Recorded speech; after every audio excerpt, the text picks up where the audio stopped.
ကဲဒီတခါသမင်းမင်းတင်ခင်းတာဗာနဲ့ပဲတက်ပြီးတော့လဲ discount မှာကိုက discount ပေးတာလားကိုက discount ရတာလားအဲ့လိုမျိုးမဟုတ်လားဥမာကိုကဈေးရောက်တယ်ဆိုရင်ဖောက်တယ်တွေကို discount ပေးမယ်ကိုကသူများစီကတော့ဝင်မယ်ဆိုရင်ကိုက discount ဘယ်လောက်ရလဲဟုတ်လားကို discount ဘယ်လောက်ရထားလဲဒီ company က discount ဘယ်လောက်ပေးထားလဲအဲ့လိုမျိုးတွေတွဲတာပေါ့နော်ကဲကိုကြီးနမူနာအနေနဲ့ကိုကြီးဒီမှာကိုကြီးဖုံးပေတယ်ဝေထားတာတွေကိုမ discount ပုံစံမျိုးဘယ်လိုပေးထားလဲဆိုတာတွေ့ပြမယ်ဒီနေရာမှာGSM နဲ့ GSM ဆိုတာဘာပြောလဲ MPD 1000ကဟုတ်လား MPD 1000ကဟာလက်အကက်ဘယ်လောက်လဲအကက်ဘယ်20လဲ90ရိုက်ထည့်လိုက်တယ်ဒီမှာ90ရိုက်ထည့်လိုက်တယ်90ဆိုတော့ဒီမှာဘယ်လောက်စူးစူးပေါင်းတိုတယ်မအောင်ဘယ်လောက်ရလဲဒီမှာကြည့်လိုက်6,930ဒီမှာကြည့်လိုက်မယ်6,930အဲ့လိုမျိုး credit ကြဖို့အတွက်ကိုရော discount လေးတွေခွင့်ထုတ်ရမယ်ဟုတ်လားကဲဒါဆိုရင်ကဲ90မဟုတ်လားတကယ်ကိုဘယ်လောက်လဲ price ဆိုတာဈေးနှုန်းမလားကဲတကယ်ရဲ့ဈေးနှုန်းကဲဒါဆိုရင်ကဲ90ဆိုတော့1090ကိုမြောက်လိုက်တော့ဘယ်လောက်ရလဲ9,000ရတယ်9,000ရတယ် discount percent ကဘယ်လောက်ပေးထားလဲသူက 4.7% เนาะဒါဆိုရင် discount မှာကိုကြီးတို့တွက်တဲ့အခါမှာ formula လေးတွေဒီမှာကြည့်ထားမယ်နော်ဒီ formula ကတော့လွယ်ပါတယ်ဒီဘက်ကအရှိက formula ကဘာလဲ sum equal sum ခွန်းစား C2 ဆိုတာဘာကိုပြောတာလဲ C2 ဆိုတာကအ ရေအတွက်ဖုံးငွေဖြစ်ကအရေအတွက်ဖုံးငွေဖြစ်ကအရေအတွက် C2 နဲ့ဘာနဲ့မြောက်ရတာလဲဈေးနှုန်းနဲ့ D2 နဲ့ကိုမြောက်ပြီးတော့ဒီနေရာမှာ amount တစ်ခုယူထားတာမဟုတ်ဘူးလားဒီကောင်နဲ့ဒီကောင် total amount 9,000ကိုကြီးတို့ဒါကြတော့ကိုပြန်ရောက်တာ9,000ပေါ့ဟုတ်တယ်မလားဒါဆိုရင်ကိုကဟိုကဝေတာ company ကဝေတာ 4.7 ကို discount တည်တံပေးတယ်ကဲတကယ်မှာ 4.7 discount ပေးတယ်ဟုတ်လား1 by 1 discount ကဲတကယ်မှာဘယ်လောက်ပေးတယ် 4.7 ပေးတယ်ဒါကတော့ကိုယ့်အကိုရိုက်ထည့်ထားမှာကိုကဒီ 4.7 ဆိုတော့ 4.7 ပေါ့နော်ကဲဒါအဲ့ခါမှာဒီမှာကိုက discount မှာကိုတည်ရမယ် discount percent ဒီမှာ1 by 1 discount မှာကိုတည်ရမှာပေါ့နော်ဒါဆိုရင်ဒီနေရာမှာ formula ကပါလဲ formula ရေးထားပြီလားရေးထားပြီနော်1 by 1 discount က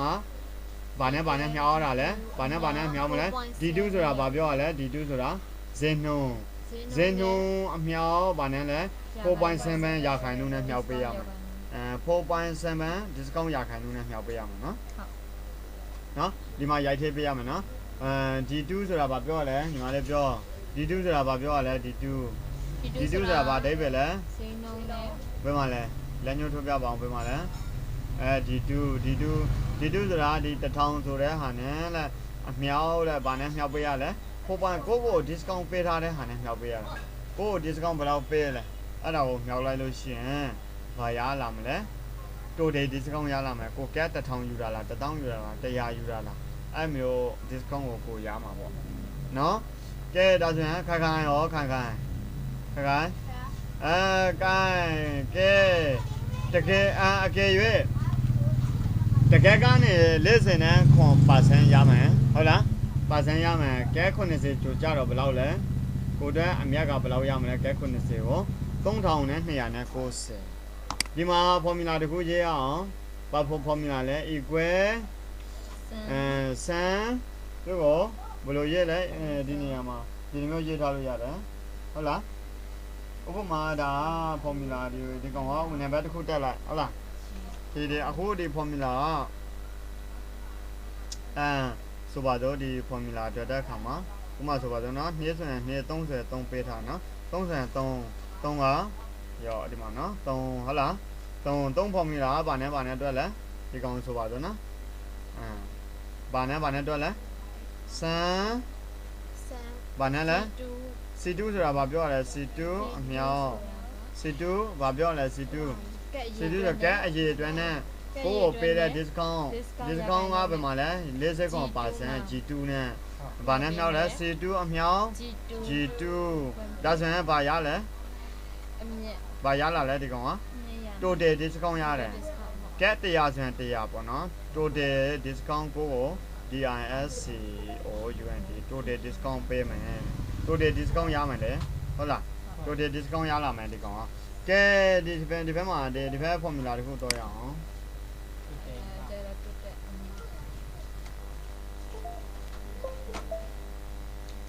ကဲနောက်တစ်ခုတော့ရအောင် total amount ကိုတော့ရအောင် total amount ဆိုတာဘာပြောတာလဲဒီမှာထောက်ကြည့်လိုက်လို့ရှိရင် total amount နံပါတ်4ပဲထားလိုက်ပါလေနော် total amount ကဘာနဲ့လဲစံ E2 ဆိုတာဘာပြောလဲပြောပါအောင် E2 ဆိုတာဈေးနှုန်း E2 ကဘယ်မှာလဲ E2 ကဒီမှာ amount ဘယ်မှာဈေးနှုန်းလို့ဒီ E2 လေ E2 အဲ့ခါမှဒီကောင်နဲ့နှောင်းမှာလေနှုတ်ရမှာလေ E2 ကနေ H2 နှုတ်လိုက်တော့သူ့ကိုပေးရမယ့်ငွေရပြီပေါ့ E2 ဆိုတာသူ့ကို9000ပေး9000ပေးရမယ်ဟုတ်လားအဲ့ဒီကကိုကို discount ကိုနှုတ်လိုက်တာပေါ့ H2 ဆိုတာဟုတ်လားE2 အနှုတ် H2 ဆိုတာဘာပြောလဲ H2 ကိုပြောင်း H2 ကကျတော့ H2 ဆိုတာကိုကို discount total discount ကိုပြောတာ H2 ဆိုတာ total discount ကိုဘယ်နှခုယူထားလဲအခု100စံ100အဲ့ဒါကို H2 နဲ့ယူလိုက်တာဟုတ်လား H2 တကယ်လို့ကိုတခြားဇာတ်ကွဲမှာဆွဲလို့ရှိရင်ကိုက I2 ဖြစ်ရှင်နေဖြစ်မယ် G2 ဖြစ်ရှင်နေဖြစ်မယ်နော်မတူဒါကကိုကြီးကဒီမှာဇာတ်ကွဲလေးတစ်ခွဲကိုကိုကြီးကဒီလိုမျိုးပေါ့ကိုကဒီ formula လေးတွေနားလည်နေအပေါင်းအနှုတ်အမြောက်အစားလေးတွေကိုနားလည်နေတဲ့အခါကိုကဘလို့ပဲဘေးပေါင်ချပေးလာကိုဇာတ်ဆွဲလို့ရတာဟုတ်လားဒါဒီကောင်ကဘယ်လောက်နဲ့ပေးထားကိုဒီကောင်ကဘယ်လောက်နဲ့ပေးထားတယ်ငါတို့ဘယ်လောက်ကျန်မလဲဆိုတာဒီမှာ formula ထဲမှာတစ်ခါလေးတွက်လို့ရတယ်ဒါမှမဟုတ်ကိုကြီးတင်ချတော့မကျန်ဘူးဒါမှမဟုတ် exit ထဲမှာအကုန်လုံးသူတို့ပေးထားတဲ့ discount တွေအကုန်လုံးတွက်လို့ရတယ်ဟုတ်လားသူတို့ဘယ်လောက်ပေးထားလဲဘယ်လောက်ပေးထားလဲဘယ်လောက်ဖြစ်ရမှာ quantity တွက်လို့ရတယ်နော်Kai E2 no H2 ဟုတ်လား E2 no H2 ကဘာပြောရလဲဒီကောင်က total amount total amount ပေါ့နော်သူကိုသူမဟုတ်ကိုရမယ့်ဟာပေါ့နော်သူမဟုတ်သူကိုပေးရမယ့်ဟာပေါ့ကိုအနေနဲ့တော့ဝယ်တယ်ဆိုတော့ကို discount ပေးထားတယ်ဆိုတော့သူကဒီကောင်ကသူ့ကိုနောက်ဆုံး amount ကသူ့ကိုပေးရမှာပေါ့ဒီ amount ထဲကဒီ amount ကိုနှုတ်လိုက်တာပေါ့ဒီ9000ပေးရမယ့်အထက်ကအကိုတို့ကိုသူက discount ကိုပြင်နှုတ်လိုက်တယ်ပြင်ကျန်တဲ့ငွေကိုသူ့ကိုပေးလိုက်တာပေါ့အဲ့လိုသဘောမျိုးပဲနော်ဒါကပါလဲ total amount မဟုတ်လား total amount ဒါမဲ့ဒီနေရာမှာ total amount ရေးရှင်ရေးမြန်မာလိုရေးရှင်ရေးဘာမှပြဿနာမရှိဘူးဒီကကိုရှင်းဖို့ပဲနော်အဲ့လိုမျိုးပဲနော် total amount အရှင်းမှာနှစ်ခုရှိတယ်နော်ဒါဆိုဒီကောင်လေးတွေကရောင်တယ်ဘာလို့ဒီနေရာမှာဥပမာပေါ့ဒါလေးတွေဖြစ်တတ်တယ်ကိုလေးတခါတလေစမ်းကြည့်တာပေါ့ဘယ်လိုမျိုးဆိုရင်ဘယ်လိုမျိုးပုံပေထွက်လာမှဆိုရင်ဒီဇာတ်ခွဲလေးတစ်ခွက်ဆွေးဖို့က1နာရီ2နာရီလောက်ကြာတယ်ဘာကြောင့်လဲကို formula တွက်တယ်လေကိုတွက်တယ်လေကိုတွက်တဲ့ခါကျတော့ကိုတည်ထားတာလေးနဲ့ငါဒီနောက်မှာဘယ်လိုထင်းကောင်းမှာဒါတော့နမူနာပြထားတာလေကိုဘယ်လောက်ဘာ percent ပေးတယ်ဆိုတဲ့နမူနာပေါ့တကယ်တွက်တာကဒီမှာတွက်တာ formula တွက်တာဒါက formula မဟုတ်ဟုတ်လား formula မဟုတ်နော်ဒါကိုရိုက်ထည့်ထားတာဘယ်လောက်ပဲဥမာပေါ့ဒီနေရာမှာတခါတလေသူက 4.8 ပေးတယ်ကိုကြီးတို့အများဝယ်လို့ရှိရင် 4.8 ပေးတယ်နော်ဒါမဲ့ဒီမှာပြောင်းသွားတာမပြောင်းဘူးဘာကြောင့်လဲသူက formula မဟုတ်ဘူး formula ကဒီမှာနမူနာလေကိုဘယ်လောက်နဲ့ပေးတယ်ဆိုတဲ့နမူနာပဲကိုကသိချင်တာဟုတ်တယ်ရေးထည့်ထားတာ formula ကဒီမှာလိုက်ပြောင်းရမယ်ဘယ်လောက်နဲ့ပြောင်းပေးရမလဲဒီမှာ 4.8 ဆိုတော့ဒီမှာ formula မှာလည်း 4.8 လာပြောင်းပေးဒါဆိုရင်ဒီမှာနည်းနည်းတိုးသွားမယ်ဟုတ်လားနော် 4.8 ဟုတ်လားကဲဒါဆိုရင်ဒီနေရာမှာတစ်ခါတလေကိုရော 4.2 နဲ့ပေးတယ်အများဝယ်လို့ရှိရင်ဖုန်းကန်အများကြီးဝယ်လို့ရှိရင် 4.2 ဆိုတော့ဒီနေရာမှာလည်းဘာလို့ပေးရဖို့လဲ 4.2 နဲ့ပြောင်းပေးမယ် 4.2 နဲ့ပြောင်းပေးလိုက်လို့ရှိရင်lesson 2ချက်ရတာပေါ့ကိုက lesson 2ချက်ရတာပေါ့တကယ်မှ lesson 2ချက်ရတာပေါ့နော်ကဲအဲ့လိုမျိုးပေါ့ဒီနေရာမှာကဲ90မို့လို့ဒီကောင်ကတိုးတယ်ကဲဒါဆိုရင်ကိုကြီးတော့နောက်တစ်ခုဒီနေရာမှာတယ်လီနောဘယ်နှကဲလဲတယ်လီနောကဲ30အမောင်းကိုကြီးပိတ်ထားမယ်ဒီကောင်နော်ဒီကအမောင်းကိုကြီးမကြည့်ဘူး formula မှန်မယ်ဆိုရင်တယ်လီနော30ထည့်လိုက်မယ်ဒီမှာဘယ်လောက်ဖြစ်ရမလဲ28,940ဒီထည့်မှာလည်းဘယ်လောက်ဖြစ်ရမလဲ28,940 28,940ဆိုတာ 4.1% ကဲတကယ်လို့ 4.1 ကိုကြီးပြောင်းပေးမယ်ဒီမှာဒီအတိုင်းထွက်လာအောင်နော်4.1 ဒီမှာဒါနမူနာမှာလေးပြောင်းမယ်နောက်ပြီးတော့ဒီမှာ formula ထဲမှာလည်း 4.1 ပြောင်းမယ်ဒါဆိုရင်ဘယ်လောက်ဖြစ်လဲ28,940မဖြစ်ဘူးလားဒါဆိုရင် formula မှန်တယ်လို့ခေါ်တာပေါ့နော်ဒါဆိုရင်ကိုကြီးတို့ formula ကိုတွက်ပြဖို့လိုသေးလားဒီတိုင်းကိုယ့်ကိုတွက်ကြည့်လို့ရမလားတွက်ကြည့်လို့ရမလားကိုယ့်ကိုတွက်ကြည့်လို့ရမလားဒီနေရာမှာဗာရေးဆိုမှတ်ထားပြီလားဒီကောင်မှာဥမာကိုကဖော်မူလာတွက်မယ်ဆိုတာညီမလေးတို့ရေးတဲ့အခါမှာဟိုပါပဲဒီကောင်နဲ့ဒီကောင်တွေကတော့ဒီမှာရှိနေလို့ရတယ်ပေါ့နော်ဒီကောင်ကိုကြီးဒီဘက်မှာတခုပွားလိုက်မယ်နော်ဒီကောင် origin တွေမပြည့်စုံရှင်လို့နော်ဒီဘက်မှာတခု copy ပွားရှင်နေဆိုရင်သူကဒီကောင်ကိုနော်ဒီ sheet ကိုပေါ့နော်ဒီ discount sheet ကို copy ပွားမယ်ဒီအနောက်ကိုရောက်တော့ဟုတ်လားဒီဘက်ကိုရောက်တော့ကိုကတခုလုပ်ကြည့်ဖို့အတွက်နော် discount ကို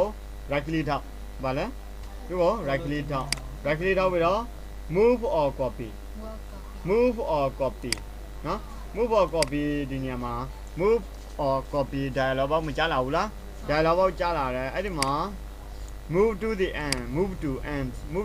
တာဒီအဆုံးကိုတော့မယ် create a copy ယူလိုက်မယ်တကယ်လို့ create a copy မယူလို့ရှိရင်ဒီကောင်ရွေးတော့မယ်နော်အဲ့လိုမျိုးဆိုရင်ဒီကောင်ကို create a copy တခုအနောက်ကိုချွေလိုက်မယ်အဲ့ဒီပဲပေါ့နော်အဖေက okay နဲ့လားဒီမှာမရောက်လာဘူးလားဒီမှာရောမရှိဘူးလားဒါဆိုရင်ဒီနေရာမှာကိုကြီးကဒီ amount တွေကတော့ကိုကြီးရိုက်ထည့်ပေးခဲ့မယ်နော်ဘယ်မှာတော့ပြောင်းရမလဲဆိုတော့ formula အတွက်ပေးရမယ်ဒီကောင်လေး formula မဟုတ်ဘူးလားဒီကောင်လေး formula ဆိုတော့ဒီ formula ကိုကြီးဖြောင်းမယ်ဒီမှာ formula မပါဘူးဒီကောင်က formula မဟုတ်ဘူးလားဒီ formula ရေးထည့်ထားပြီလားကိုရေးထားပြီလားလောက်တယ်မလားကိုလောက်တယ်မနော်ဒီခံလေးလောက်ရမယ်နော်ဒီကောင်ကိုကြီးဒီ formula ကိုဖြတ်မယ်ဒီ formula ဖြတ်ပြီးတော့ဒီဘက်မှာရောဒါလေး formula ပဲမလားအဓိကအလုပ်လုပ်တာဒီမှာနော်ဒီကဖြတ်လိုက်တာနဲ့ဒီမှာ0ပဲပေါ်နေမှာနော်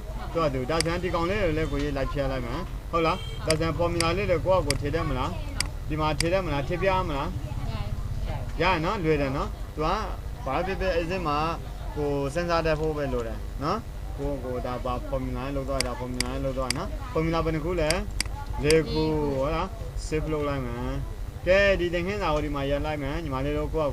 ဘာလုပ်ဖို့လိုလဲလေ့ကျင့်ကြည့်မယ်နော်လုပ်ကြည့်မယ်နော်ဒီဇာတ်ကတော့ဆွဲတတ်ပြီမလားဆွဲတတ်ပြီဆိုတော့ကိုရပင်းမဆွဲတော့ဘူးနော်ဒီမှာပဲရေးထားတဲ့ပုံမှာပဲလုပ်လိုက်formula ကိုအဓိကတော့သူတို့နှစ်ယောက်လုပ်တာညီမလေးကြည့်နော်ပြီးမှညီမလေးလုပ်တဲ့အခါမှာညီလေးတို့ကသူ့ကိုရမရကိုကကြည့်ပေးရမယ်ဆိုကိုကအမြဲတမ်းဒါမှဒါရေးဆိုတော့သူလုပ်เสียမလို့တော့ဘူးနော်အဲ့ဒီမှာဆိုသူလုပ်တာလည်းဘာမှထူလာမှာမဟုတ်ဘူးနော်ကဲဒါဆိုရင်ဒီမှာရလိုက်မယ်နော်လေ့ကျင့်ကြည့်မယ်အဲ့ဒါလေးတစ်ခုပဲပြီးရင်နောက်ထပ်သင်ခန်းစာလေးတွေဆက်တော့မယ်